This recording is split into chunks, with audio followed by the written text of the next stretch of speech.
G20 बना था, ये कहते हैं कनाडा का ही आइडिया था कि G7 के प्लेटफॉर्म में 99 में जब बना था तो व्लादिमीर पुतिन खुद नहीं आएंगे, सर्गेई लैवरोव को भेज रहे हैं जो उनके फॉरेन मिनिस्टर हैं, और दूसरा ये कि शी जिनपिंग भी नहीं आ रहे हैं। तो ये बहुत बड़े दो देश और ये की मेंबर्स G20 के, ये दोनों नहीं आ रहे हैं, तो इंडिया के लिए बहुत ज़्यादा मुश्किल होने वाला है। जिस तरह से चाइना पर डिपेंडेंट हो गया है पूरा, मतलब अफ्रीका हो चाहे वो एशिया के बाकी कंट्रीज हो, इंडिया के लिए ये भी खतरा है कि उसके इर्द गिर्द, जैसे श्रीलंका का अगर पोर्ट चाइना के हवाले कर दिया गया और भी इंडियन ओशन रीजन में दूसरे कंट्रीज में भी अगर यही बात होती है तो फिर इंडिया अपने जोन में ही वो घिर जाएगा। रूस ਦੀ गैर हाजिर रहना और भारत ਦਾ अमरीका पक्षी भी थोड़ा बहुत पक्ष लेना या चीन नाल भी अच्छे ताल्लुक रखने की कोशिश करनी, चीन तो अपना ਜਿਹੜਾ ਰੋਕਿਆ ਹੋਇਆ ਥਾਂ ਖਾਲੀ ਨਾ ਕਰਵਾ ਸਕਣਾ। ਹੁਣ ਕਈ ਇਹੋ ਜਿਹੀਆਂ ਗੱਲਾਂ ਨੇ, ਹੁਣ ਅਖੀਰ ਦੇ ਵਿੱਚ ਦਾ ਨਤੀਜਾ ਕੀ ਨਿਕਲਣ ਵਾਲਾ। The Harjinder Thin Show। ਹੁਣ G20 ਦੇ ਵਿੱਚ ਕਹਿੰਦੇ ਵੀ ਗੁੱਟਬੰਦੀ ਹੋ ਗਈ ਹੈ, ਧੜੇਬੰਦੀ ਹੋ ਗਈ ਆ, ਔਰ ਕੁਛ ਕੌਮਾਂ ਨੇ ਜਿਹੜੀਆਂ ਉਹਨਾਂ ਦੇ ਲੀਡਰ ਨੇ ਉਹ ਕਹਿ ਰਹੇ ਨੇ ਕਿ ਯੂਕਰੇਨ ਤੋਂ ਅਸੀਂ ਬਿਨਾਂ ਹੀ ਭਲੇ ਹਾਂ, ਔਰ ਇਹ ਜ਼ਿੱਦ ਕਰ ਰਹੇ ਨੇ ਪੱਛਮੀ ਮੁਲਕ ਕਿ ਜ਼ੈਲੈਂਸਕੀ ਨੂੰ ਸੱਦਿਆ ਜਾਏ ਤੇ ਉਹਨੂੰ ਸੰਬੋਧਨ ਕਰਵਾਇਆ ਜਾਏ। ਉਹ ਕਹਿੰਦੇ ਵੀ ਜੇ ਕਿਸੇ ਲੀਡਰ ਨੂੰ ਸੱਦਣਾ ਤਾਂ ਫਿਰ ਰੂਸ ਦੇ ਲੀਡਰ ਨੂੰ, ਪੁਤਿਨ ਨੂੰ ਸੱਦੋ। ਹੁਣ ਇਸ ਕਿਸਮ ਦੀਆਂ ਗੱਲਾਂ ਵੀ ਚੱਲੀਆਂ ਨੇ ਤੇ ਉਹਨਾਂ ਦੇ ਆਪਸੀ ਜਿਹੜਾ ਜਿੱਥੇ ਮਹੱਤਵਪੂਰਨ ਫੈਸਲੇ ਵੀ ਹੋ ਰਹੇ ਨੇ। ਕੈਨੇਡਾ ਦਾ ਕੀ ਰੋਲ ਹੈ? ਕੋਈ ਪੁੱਛਦਾ ਮੇਲੇ ਦੇ ਵਿੱਚ ਚੱਕੀ ਰੋਣੇ ਨੂੰ ਜਾਂ कोई खास नहीं इन्हां दी गलबात होते? हाँ देखिए, कनाडा हालांकि जो G20 बना था, ये कहते हैं कनाडा का ही आइडिया था कि G7 के प्लेटफॉर्म में 99 में जब बना था तो इन्हीं का आइडिया था। लेकिन इंक्रीजिंगली हम देख पा रहे हैं कि पिछले 20 सालों में जिस तरह से बाकी देश जो हैं एशिया के, आपका इंडिया हो गया, ब्राजील हो गया, जिस तरह से ये लोग ऊपर आ गए हैं, तो अफ्रीका के लोग, हाँ अफ्रीका के, अफ्रीकन यूनियन अभी है नहीं उसका, मतलब इस साल के एजेंडा में ये है कि अफ्रीकन यूनियन को जो है वोटिंग राइट्स के साथ मेंबर बनाया जाए, तो ये बहुत ज़्यादा एक्सपैंड हो जाएगा G20। लेकिन इस पे अभी सबकी रजामंदी नहीं है। जो मसला इस बार हो रहा है और हिंदुस्तान के लिए बहुत बड़ा चैलेंज भी है, हालांकि बहुत ज़्यादा पब्लिसाइज कर दिया है कि मोदी साहब की क़यादत में जो है हिंदुस्तान की बहुत नेकनामी हो रही है, लेकिन फिर भी जो की इशूज़ हैं कि यूक्रेन पे ये रूस का, क्या इसको इन्वेजन कहेंगे? रूस चाह रहा है कि इसको एक मिलिट्री एक्शन बोला जाए, जो पहले भी उसने कहा था, और वेस्ट के जो है ममालिक वो बाजिद हो गए हैं कि हमें इसको इन्वेजन के तौर पे बोलना है, हमला है ये हमला है। तो एक तो व्लादिमीर पुतिन खुद नहीं आएंगे, सर्गेई लैवरोव को भेज रहे हैं जो उनके फॉरेन मिनिस्टर हैं, और दूसरा ये कि शी जिनपिंग भी नहीं आ रहे हैं। तो ये बहुत बड़े दो देश और ये की मेंबर्स G20 के, ये दोनों नहीं आ रहे हैं, तो इंडिया के लिए बहुत ज़्यादा मुश्किल होने वाला है। क्योंकि G20 समिट्स के बाद क्या होता है कि एक डिक्लेरेशन साइन होता है। न्यू दिल्ली डिक्लेरेशन क्या होगा कि अगर सारे पार्टीज ऑन सेम पेज नहीं है तो फिर डिक्लेरेशन क्या बन पाएगा? तो इसको क्या डिप्लोमेटिक फेलियर बोलेंगे इंडिया का? तो ये इश्यूज हैं। दूसरा आपका फिर क्लाइमेट चेंज है, वहाँ पे भी जो है यहाँ पे प्रॉब्लम होता ही रहता है कि जो वेस्ट के डेवलप नेशंस है वो कहते हैं कि भाई आप अपना कार्बन फुटप्रिंट घटाएं। बाकी देश बोलते हैं कि भाई आप लोगों ने इतना ज़्यादा कार्बन फुटप्रिंट आपने फैलाया हुआ है कि हमारा तो इतना कंजम्पशन है नहीं जितना आप लोगों का ज़्यादा है। इफ एनीथिंग ਕੈਨੇਡਾ ਵਰਗੇ ਮੁਲਕ ਜਿੱਥੇ ਇੰਨੇ ਦਰਖਤ ਤੇ ਅਸੀਂ ਇੰਨਾ ਧਿਆਨ ਰੱਖ ਰਹੇ ਹਾਂ, ਲੋਕਾਂ ਨੂੰ ਟੈਕਸ ਲਾ ਕੇ, ਕਾਰਬਨ ਟੈਕਸ ਲਾ ਕੇ ਕੁੱਬੇ ਕਰ ਦਿੱਤਾ, ਸਾਨੂੰ ਤਾਂ ਕ੍ਰੈਡਿਟ ਮਿਲਣਾ ਚਾਹੀਦਾ। हाँ नहीं, क्रेडिट तो मिलना चाहिए, लेकिन फिर भी आप देखिए कि इंडस्ट्रियल रेवोल्यूशन के बाद के पूरे वक्त में, और एक साइंटिस्ट ने बताया था पहले कि ये जो आपका पोल्यूशन उस टाइम से जो शुरू हुआ है उसकी जिम्मेदारी तो ये डेवलप्ड नेशंस को लेनी पड़ेगी। ब्रिटेन हो गया, अमेरिका हो गया, सबसे बड़े इंडस्ट्रियल पोल्यूटेंट्स इन्हीं देशों के होते हैं, चाइना के साथ मिला करके आप देखिए, तो इनकी जिम्मेदारी तो बनती है। लेकिन साथ ही साथ जो क्लाइमेट जस्टिस एशिया में या अफ्रीका के देशों में जो नहीं हो रहा है या डिनायल हो रहा है क्लाइमेट जस्टिस का, उसके बारे में बात करना बहुत ज़रूरी है। दूसरा एक बहुत बड़ा मुद्दा है कि डेट फाइनेंसिंग, जो डेट का जो पूरा इंफ्रास्ट्रक्चर है उसको किस तरह से मैनेज किया जाए, ये G20 समिट में ये भी एक मुद्दा है। क्योंकि अभी क्या हो रहा है कि एशिया और अफ्रीका के देश जो हैं कर्जे में डूबे हुए हैं। कर्जे का बड़ा इशू है मेरा बहुत बहुत बड़ा इशू है, क्योंकि चाइना एक बहुत बड़ा फाइनेंसर है, कर्जे देता है। और अफ्रीका के देश हो या फिर श्रीलंका के केस में भी हमने देख लिया कि 2018 से जो उनका फाइनेंशियल क्राइसिस शुरू हुआ कि चाइना ने उनका एक पोर्ट बना के दिया, हैम्बैंटोटा। अब कर्जा लौटा नहीं पाए तो चाइना को 99 सालों के लिए लीज में दे दिया गया है। तो ये एक बहुत बड़ा खतरा है और थोड़ा सा एग्जैजरेटेड भी है, क्योंकि वेस्ट ने कहा है कि भाई चाइना को अगर आप दीजिएगा आपका इंफ्रास्ट्रक्चर बनाने के लिए, आप कर्जे में डूब जाएंगे, कर्जा लौटा नहीं पाएंगे, तो चाइना जो है जो इंफ्रास्ट्रक्चर वो बना के आपको दे रहा है उसका मालिक वो खुद बन बैठा है। तो उसका एक मॉडल चाइना का बड़ा सख्त है, क्योंकि वो 10 साल या उससे कम टाइम के लिए रीपेमेंट का वो डेडलाइन रखता है। जबकि वेस्ट के जो देश हैं जब किसी दूसरे देश को कर्जा देते हैं तो कम से कम 28 सालों का एक रीपेमेंट प्रोग्राम रखते हैं। पर चीन वाले 10 साल, चीन 10 या उससे भी कम, और इंटरेस्ट रेट बहुत हाई बाकी देशों के बनिस्बत। तो यहाँ पे वो एक प्रॉब्लम है कि गरीब जो देश हैं, और कोविड-19 के बाद खास करके इकोनॉमीज बहुत ख़राब हो गए हैं, तो ये कर्जे में ताउम्र, मतलब ताउम्र से मेरी मुराद है कि अगले 20-30 सालों तक ये डूबे रहेंगे, और बहुत बड़ा वक्त होता है 30 साल का। तो ये उभर नहीं पाएंगे, और उसके साथ जो है इनके और रिलेटेड इश्यूज हो जाएंगे। इंडिया ने भी लिया है कर्जा?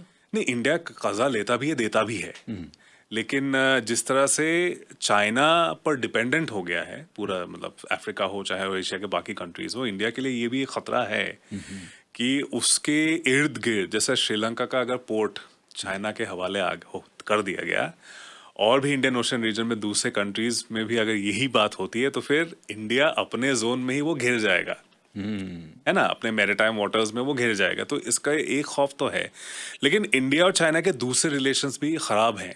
जैसे बॉर्डर, नॉर्दर्न बॉर्डर पे आप देखिए, वो ये एलिगेशन लगाया जा रहा है, हालांकि इंडियन साइड ने तो खारिज कर दिया है, लेकिन फिर भी जो न्यूट्रल ऑब्जर्वर्स कहते हैं कि बहुत बड़ा एक हिस्सा इंडिया का वो पकड़ के बैठे हुए हैं, जो लौटा नहीं रहे हैं। तो एक बॉर्डर भारत का नक्शे बदलता उन्होंने वो, हाँ, अभी जो हाल ही में जो मैप इन लोगों ने दिया है, अरुणाचल प्रदेश उधर उनको दिखा दिया है, तो इंडिया ने अपोज किया है। तो अब इंडिया के साथ साथ और भी देश है, फिलीपींस ने शायद अपोज किया है, और भी दूसरे 2-3 देश हैं। उन लोगों ने कहा है कि भाई ये गलत है, और उनको भी खौफ हो रहा है कि भाई ताइवान को सबसे बड़ा खतरा है चाइना से, नहीं तो उनको भी लग रहा है कि भाई ये तो टेरिटोरियल एग्रेंडाइजमेंट चीन छा रहा है हुण G20 दे विच। हाँ, मतलब वो अब क्योंकि शी जिनपिंग नहीं आ रहे हैं, चलो नहीं भी आ रहे, हाँ नहीं भी आ रहे हैं, तो प्रीमियर को तो ली चांग को तो भेजे ही हैं, लेकिन चाइना और रशिया अब स्ट्रॉन्ग एलाइज हैं, जो इंडिया के लिए उनके इंटरेस्ट को अगर हम देखें तो उनके लिए बहुत अच्छी बात नहीं है, क्योंकि चाइना इंडिया का मुखालिफ है और रशिया एक लॉन्ग स्टैंडिंग पार्टनर है। लेकिन इस जंग की वजह से रशिया इंक्रीजिंगली चाइना पे डिपेंडेंट होता जा रहा है, पैसों के लिए, बाकी रिसोर्सेज के लिए। तो चाइना एक बहुत बड़ा मार्केट है रशिया के लिए, और इंडिया और चाइना दोनों रशियन ऑयल इंपोर्ट कर रहे हैं सस्ते दर पे। अच्छा शर्मा जी, गल दसो, ਤੁਹਾਨੂੰ ਉਰਦੂ ਦੇ ਨਾਲ ਨਾਲ ਮੇਰਾ ਖਿਆਲ ਸੰਸਕ੍ਰਿਤ ਵੀ ਆਉਂਦੀ ਆ, ਜਿਹੜਾ ਥੀਮ ਹੈ ਇਸ ਦਾ G20 ਦਾ, ਉਹ ਸੰਸਕ੍ਰਿਤ ਦੇ ਵਿੱਚ ਰੱਖਿਆ ਗਿਆ, वसुधैव कुटुंबकम। ਕੀ मतलब? The world is one family, उसका मतलब ये होता है वसुधैव कुटुंबकम। ये मतलब हमारे स्क्रिप्चर्स में है, उसका हिस्टोरिकली उसका अलग मतलब रहा है लेकिन आजकल जियो पॉलिटिक्स में इंडिया, और ख़ास करके पिछले कुछ सालों में ये कोशिश कर रहा है कि चीज़ों को जो है संस्कृताइज किया जाए, या फिर इनके जो है, मोदी साहब का एक पेट जो है पीव है वो ये कि उनको छोटे मोटे एक्रोनिम्स बनाना बड़ा अच्छा लगता है। जुमले वो जुमलेबाजी करते हैं, और 1 नेशन 1 इलेक्शन, अब जैसे इंडिया में चल रहा है 1 नेशन 1 टैक्सेशन, ऐसे ऐसे जुमले उन्होंने उछाले हैं माजी में। अब आप देखिए कि इस बार भी 1 वर्ल्ड 1 फ्यूचर 1 पीपल टाइप एक स्लोगन उन लोगों ने दे दिया है। अब जो क्रिटिक्स हैं और इंटरनेशनल ऑब्जर्वर्स हैं वो ये कह रहे हैं कि ये बड़ा आउटडेटेड सा हो गया है। एक तो ये जुमलेबाजी को अगर हम छोड़ भी दें, उसके पॉलिटिकल इम्प्लिकेशंस क्या हैं, लेकिन रियलिस्टिकली भी ग्लोबलाइजेशन का आर्गुमेंट अब कमज़ोर होता जा रहा है, क्योंकि अब गिरोहबंदी हो रही है। अब आपके जैसे पहले होता था कि the world is a global village, 90s और 2000s के दौर में हमने ये देख लिया, ये बातें हो रही थी। अब इंक्रीजिंगली क्योंकि इतने इंटरनल मसले मसाइल हो गए हैं बायलैटरल रिलेशंस में, तो अब चीज़ें जो है अब ग्रुप्स में डिवाइड होते जा रहे हैं। अब G20 ਜੀ ਜਿਹੜੀ ਤੁਸੀਂ ਦੱਸੀ ਵੀ ਇਹ ਦੋ ਜਣੇ ਆਉਣੇ ਨਹੀਂ, ਚੀਨ ਤੇ ਰੂਸ ਦੇ ਲੀਡਰ ਨਹੀਂ ਆ ਰਹੇ। ਹੁਣ ਇਵੈਂਚੁਅਲੀ ਜਿਹੜਾ ਦਿੱਲੀ 'ਚ ਹੋ ਰਹੀ ਹੈ ਇਸ ਕਾਨਫਰੰਸ ਦਾ ਅਖੀਰ 'ਚ ਸਿਗਨੇਚਰ ਹੋਣੇ ਆ, ਉਹਦੇ ਵਿੱਚ ਫਿਰ ਕੀ ਲਿਖ, ਭਾਰਤ ਕਿਵੇਂ ਇਸ ਤੋਂ ਪ੍ਰਭਾਵਿਤ ਹੋਏਗਾ, ਭਾਰਤ ਦੇ ਉੱਤੇ ਕੀ ਅਸਰ ਪੈਣ ਵਾਲਾ ਹੈ ਇਸ ਦਾ? ਕਿਉਂਕਿ ਭਾਰਤ ਹਿਸਟੋਰੀਕਲੀ ਪ੍ਰੋ ਰਸ਼ੀਆ ਰਿਹਾ ਜੀ, ਸੋਵੀਅਤ ਯੂਨੀਅਨ ਨਾਲ ਬੜੇ ਤਾਲੁਕ, ਪੰਡਿਤ ਜਵਾਹਰ ਲਾਲ ਨਹਿਰੂ ਤੋਂ ਲੈ ਕੇ ਹੁਣ ਤੱਕ, ਲਾਲ ਬਹਾਦਰ ਸ਼ਾਸਤਰੀ ਤੱਕ, ਉਹਨਾਂ ਦੀ ਮੌਤ ਤੱਕ ਭਾਰਤ ਦੇ बड़े अच्छे ताल्लुकात रहे रूस के नाल। बहुत ज़्यादा 71 में तो हमारा नॉन एग्रेशन पैक्ट हो गया था 20 सालों के लिए। हाँ। सो ਹੁਣ ਇਸੇ ਕਰਕੇ ਜਿਹੜਾ ਰੂਸ ਦਾ ਲਿਟਰੇਚਰ ਸੀ ਉਹ ਭਾਰਤ ਦੇ ਵਿੱਚ ਬਹੁਤ ਪੜ੍ਹਿਆ ਗਿਆ, ਕਿਉਂਕਿ ਵੱਖ-ਵੱਖ ਲੈਂਗੁਏਜਸ ਦੇ ਵਿੱਚ मैं खुद पला बड़ा हूँ सोवियत लिटरेचर पढ़ के। ਉਹ ਸਾਰਾ ਜਿਹੜਾ ਸੀ ਉਹ ਅੰਗਰੇਜ਼ੀ, ਹਿੰਦੀ ਦੇ ਵਿੱਚ, ਪੰਜਾਬੀ ਦੇ ਵਿੱਚ ਟਰਾਂਸਲੇਟ ਹੋ ਗਿਆ। ਜੀ ਜੀ ਬਿਲਕੁਲ, ਕਿਉਂਕਿ ਰਿਲੇਸ਼ਨ ਸਾਡੇ ਬਹੁਤ ਅੱਛੇ ਸੀ। ਹਾਂ, ਹੁਣ ਜਿਹੜੀ ਬਦਲ ਰਹੀ ਦੁਨੀਆ ਦੇ ਵਿੱਚ ਰੂਸ ਦੀ ਗੈਰ ਹਾਜ਼ਰ ਰਹਿਣਾ ਔਰ ਭਾਰਤ ਦਾ ਅਮਰੀਕਾ ਪੱਖੀ ਵੀ ਥੋੜ੍ਹਾ ਬਹੁਤ ਪੱਖ ਲੈਣਾ, ਜਾਂ ਚੀਨ ਨਾਲ ਵੀ ਅੱਛੇ ਤਾਲੁਕ ਰੱਖਣ ਦੀ ਕੋਸ਼ਿਸ਼ ਕਰਨੀ, ਚੀਨ ਤੋਂ ਆਪਣਾ ਜਿਹੜਾ ਰੋਕਿਆ ਹੋਇਆ ਥਾਂ ਖਾਲੀ ਨਾ ਕਰਵਾ ਸਕਣਾ, ਹੁਣ ਕਈ ਇਹੋ ਜਿਹੀਆਂ ਗੱਲਾਂ ਨੇ। ਹੁਣ ਅਖੀਰ ਦੇ ਵਿੱਚ ਦਾ ਨਤੀਜਾ ਕੀ ਨਿਕਲਣ ਵਾਲਾ, ਭਾਰਤ 'ਤੇ ਕੀ ਅਸਰ ਪਏਗਾ G20 ਦਾ? चंद साहब, भारत के लिए मेरे ख्याल से बहुत बड़ा अचीवमेंट ये होगा अगर वो अफ्रीकन यूनियन को वोटिंग राइट्स के साथ मेंबर बना पाए। इससे ज़्यादा बहुत ज़्यादा उम्मीद करना नहीं चाहिए, क्योंकि अब वो मीडिएटर का रोल जो है वो इंडिया नहीं प्ले कर सकता है, उसके अपने लिमिटेशंस हैं। वो कोशिश करता है, वो चाइना का नाम भी नहीं लेता है जब कॉन्फ्लिक्ट की बात होती है। ऑपोजिशन का तो यही सबसे बड़ा डिमांड है कि आप चाइना को क्यों नहीं, आप उसका नाम क्यों नहीं लेते हैं? आप पाकिस्तान का नाम लेते रहेंगे, लेकिन चाइना के साथ जो सीरियस प्रॉब्लम्स है वो आप कभी एक्नॉलेज नहीं करेंगे। एक पावर इम्बैलेंस है जो इन न्यू दिल्ली वो इसको एक्नॉलेज भी करता है। चाइना रशिया एलाइज हैं और ज़मीनी हकीकत वो है। इंडिया और यूएसएसआर के दरमियान बहुत अच्छे ताल्लुकात थे, लेकिन हिंदुस्तान में बहुत लोग ये भी भूल जाते हैं कि सोवियत यूनियन एक अलग मुल्क था, रशियन फेडरेशन एक अलग मुल्क है, वो एक बहुत ज़्यादा नेशनलिज्म को तरजीह देने वाला एक मुल्क है जिसको अपने इंटरेस्ट देखने हैं। यूएसएसआर एक नज़रियाती मुल्क था और उसको ये कोशिश वो करता था कि अपना सोशलिज्म फैलाए, तो इसीलिए इंडिया एक बहुत बड़ा एलाई था। अभी इतना ज़्यादा स्ट्रांग नहीं है, क्योंकि एक मिलिट्री जो डिपेंडेंस इंडिया का रहा है वो अभी भी है, लेकिन कोशिश हो रही है पिछले काफ़ी दहाकों से कि थोड़ा अमेरिकन या वेस्टर्न हार्डवेयर जो है उस पर ज़्यादा जो वो ख़रीदारी उसकी हो और रशियन हार्डवेयर पे थोड़ा डिपेंडेंस कम हो। ये जो ज़मीनी हकीकत है, लेकिन न्यू दिल्ली के लिए या इंडिया के लिए ये एक तौर से अब फेलियर माना जाएगा अगर वो एक न्यू दिल्ली डिक्लेरेशन करा नहीं पाता है। कोई ऐसा करारदाद जिसमें सारे के सारे देश जो इसके मेंबर्स हैं वो एक पेज पे आकर के ये ना बोले कि भाई ये है हमारा एजेंडा, ये 5 या 6 पॉइंट्स हमारे थे और इस पे जो है हम सबकी रजामंदी है। चाइना और रशिया ने ये कंडीशन दे दिया है कि यूक्रेन वॉर पे अगर वो बात ज़्यादा करेंगे, इसको इन्वेजन बोलेंगे, तो फिर वो इस करारदाद का हिस्सा नहीं होंगे। और यूनाइटेड स्टेट्स, ब्रिटेन और कनाडा का यहाँ एक रोल है, वो बाजिद हो गए हैं कि हमें तो इसको ऐसा बोलना ही है। वो हर सेमिनार में, हर प्लेटफॉर्म में, पिछली बार मेलानी जोली भी जब गई थी इंडिया में, उन्होंने क्या हमला, हाँ, तब भी उन्होंने ये बातें कही थी, और तब तो चाइना के साथ भी थोड़ा रिलेशन ख़राब हो गया था। वो एक फैक्टर भी है कि वेस्ट के जो देश हैं इनका चाइना के साथ रिलेशन अच्छा नहीं है, क्योंकि मार्केट जो, इसीलिए मैं कह रहा था ग्लोबलाइजेशन का आर्गुमेंट। ਜੇ ਇਹ ਧੜੇਬੰਦੀ ਵੈਸਟ ਵਰਸਸ ਈਸਟ ਜਾਂ ਅਫਰੀਕਾ ਹੋ ਜਾਂਦੀ ਹੈ, ਜੇ ਫਰਜ਼ ਕਰੋ ਕਿਸੇ ਤਰੀਕੇ ਨਾਲ ਅਫਰੀਕਨ ਕੰਟਰੀਜ਼ ਨੂੰ ਕੁਛ ਨਾ ਕੁਛ ਰੈਕੋਗਨਾਈਜੇਸ਼ਨ ਮਿਲ ਜਾਂਦੀ ਹੈ, ਤਾਂ ਉਸ ਦਾ ਫਿਰ G20 ਦੇ ਉੱਤੇ ਸਮੁੱਚੇ ਤੌਰ ਤੇ ਕੀ ਅਸਰ ਪਏਗਾ? ਫਿਰ ਦੋ ਧੜਿਆਂ 'ਚ ਟੁੱਟ ਸਕਦੀ ਹੈ।